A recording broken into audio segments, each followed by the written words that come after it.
Good evening, my name is Garrett, and welcome to The Last Call. Tonight's final drink is Bhakta 2012 Indian Single Malt Whiskey, coming in at a 56.9% ABV, 10 years, 4 months old. Now, for full disclosure, this bottle was sent over from Bhakta for us to take a look at and a review, so just keeping that transparency open. Now, Bhakta here is somewhat of a newer brand hitting shelves and has a pretty good online space. Essentially, they go around sourcing vintage spirits, old spirits, things that, have almost 100 years old, and doing some unique finishing, bottlings, or just in general, some really cool releases. The founder is actually the original founder of Whistle Pig, before he ended up selling off all of his shares and moving on to bigger projects, which this is what it became. Now this I am super excited about because I don't see a lot of Indian single malts, specifically here in my state, but the ones I've had have always been an amazing sip. So when it comes to this release, they actually tell us they're sourcing this from Rajasthan, India, where they're using a 6-row North Indian malt, 100%, and then being aged for 10 years, 4 months before bringing it over to the United States, keeping it cask strength, and finishing it in 1982 Armagnac barrels for 131 days. Now, I'll be honest, I don't think I've had any Indian single malts with that age statement on there, plus that finishing process. So let's open up the bottle, see how things go, and hope it lives up to this amazing presentation. Let's get into it. I will say this bottle style, I love this art. You just get this beautiful art style on the front, the vertical lining on here, bringing you back like to the Roaring 20s look. Beautiful bottles.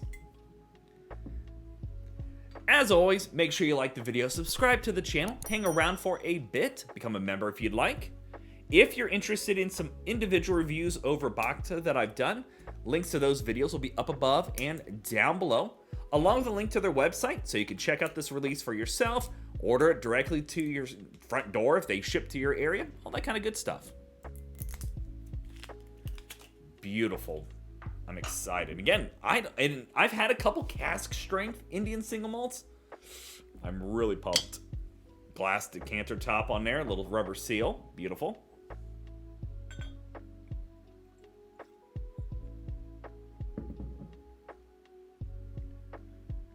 Beautiful color on there. Got that kind of a dark, man, I would say like a very dark yellow. It's gorgeous in there. Flows in the glass. Man, that's got some body to it. Alrighty, let's go for notes. Ooh, that is unique. I am getting some beautiful spices in here.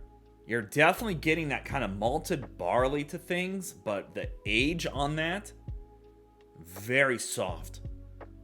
Got almost like a chocolatey note. I would say like a milk chocolate. Yeah, that maltiness is bringing across a bit of milk chocolate. Spices galore, cardamom, cinnamon, clove, sweet layers as well. The Armagnac finish on here is bringing across that kind of like sweet apples and pears. For cask strength at 56, almost 57%, doesn't come across necessarily warm, but you definitely can tell it's barrel strength, and that is a very distinct difference. It's not like, ooh, that's got some, it's got a lot of ABV warmth to it, but you go, ooh, that's got some character there. Find a little bit of citrus, and it's got almost like it's giving me like a Scotch vibe, kind of that peaty kind of earthiness going on. Not necessarily smoky on the nose, but kind of like a peaty earthiness. But that Armagnac cask is playing really well, balancing out this earthy yet fruity, and maybe having a little bit of floral. Yeah, like a little bit of rose in there, like a rose petals. It's very light in there. Get some beautiful charry oak notes in here. Nice barrel impact going on. A little bit of vanilla caramels are showing up. But definitely on the nose, this is soft, sweet, earthy, and inviting. I love what that Armagnac cask has done to it because it is just opening up. I'm finding more of like a poached pear now, almost like a white wine poached pear. Ooh, and a little bit of leather going on. A little saltiness in there as well. Man, that is really opening up. All right, let's go for a taste. Oh, yeah. Oh, buddy. First of all, that's a dream. Oh, man. Coats the palate, the side of the mouths, everything beautifully. It is giving me beautiful peat smoke going on in here. The little bit of Armagnac finish goes a long way because you're getting that kind of poached pear and apples and fig and plum. But then you're also getting all those spices, the cardamom, the cinnamon, the clove. Like that all, the nose matches the palate to a T. It's an easy, beautiful sip. Like it doesn't come across super proofy or ABV strong, nothing like that. Got a little bit of sandalwood in here as well. Almost giving me like patchouli vibes. Just a little bit. Man, that is fun and unique, and I am all about it. I love the chocolate at the beginning as well.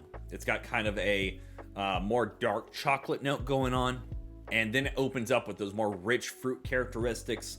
The spice levels are out of this world. The clove that shows up in there is just phenomenal. The little bit of cinnamon stick that's been grated up on there, and that smokiness. As you can see, I am a Scotch fan. The earthy, smoky elements in here, just, that is just perfection. On my third sip here, I'm finding kind of like I'm going to say it gives me vibes of like a loaf of bread. And I'm a bread fiend as well. Like a beautiful brioche, got that hard crusty bread top on there. You kind of crack it and you get into there. Like it's not super heavy handed in that bready yeast note, but it's got kind of a bready element to things. The fruit layers are there, the earthiness is there, that smokiness is there. I am ecstatic with that sip. There's something elegant in the process. From the beginning sip to the mid palate to the finish, it just is dancing so well. That is a bottle to be reckoned with. There's a very high probability that's going to end up, who am I kidding? This is going to end up on one of my lists for 2024 already, because I love their 1928 and it's a great bottle if you haven't picked it up yet, but that's a sip to be reckoned with. All right, well, let's talk about a grade for this one. Well, you can order this directly from their website for about $150. I have no arguments with that price point. 10-year-old Indian single malt is not common here in the United States for us to see. So I respect that pricing.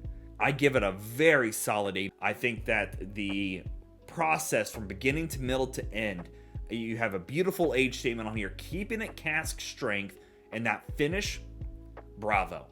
This is a sip to experience.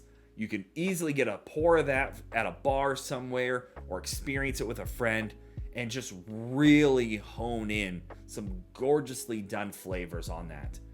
That is the best Indian single malt I've had, and it reckons up there with some great scotches in my opinion as well. Fantastic. I love that one.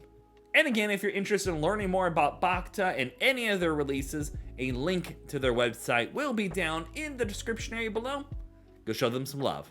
So yeah, they have it, folks. Bhakta 2012 Indian Single Malt Cask Strength. If you have any questions about the bottle itself, let me know down in the comment section below. I will do my best to answer it. And if you have any specific spirits I should go looking for, also let me know down below. Love doing these reviews and sharing with you the experience at home. And as always, may your last drink of the night be the best one.